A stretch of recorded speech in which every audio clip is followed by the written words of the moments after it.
Hey y'all, Monk Joseph here with the Broken Buddha. All right, today we're going to talk about how polytheism isn't real. I have been studying religion in depth for a very long time now, and I still have yet to find a single truly polytheistic religion. Um, I'll cover the bases and then I'll cover the fake ones. So you have Hinduism, which people think is extremely polytheistic, but there's a concept in Hinduism called para-Brahman, which is like the one thing that encompasses all the different things and it projects itself as these different deities and people to guide you to it. And look it up. It's called para-Brahman or Mahadev or Mahadevi. Some of them have names, but you need to focus on the para-Brahman concept. Something like Narayana would help you understand that. Narayana is that like first para-Brahman that was picked up and understood by the Vedics. In Buddhism, you have what's known as Kunto Zangpo or Samantabhadra. It's the same thing. You have one being projecting all the different beings that are guiding people in different ways to it.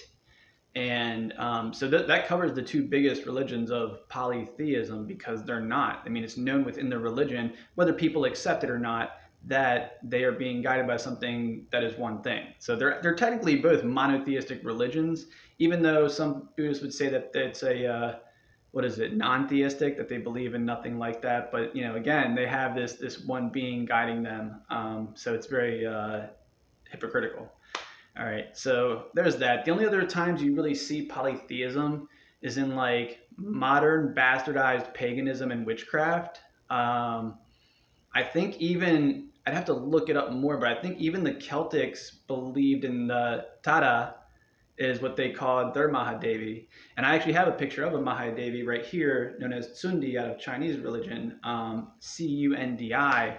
And I personally use it while studying the Tao. You know, being the Tao being the unseen before the Big Bang, that thing that we don't understand, that empty space. But somehow they knew about it in BC times and tried to understand and get close to it. And that's what that is. So I'm using it. You know, the feminine a lot of times in ancient religion is the unseen. It doesn't necessarily mean a woman, but it is what it is as we have to use imagery. But that's why you see, you know, I use it to remind me of the unseen projecting itself with all these different arms and ways to try to guide me and guide us. So I don't really see the picture. I see the emptiness spawning into all of this and all of you and me and the different versions that I've studied of things to get me to it.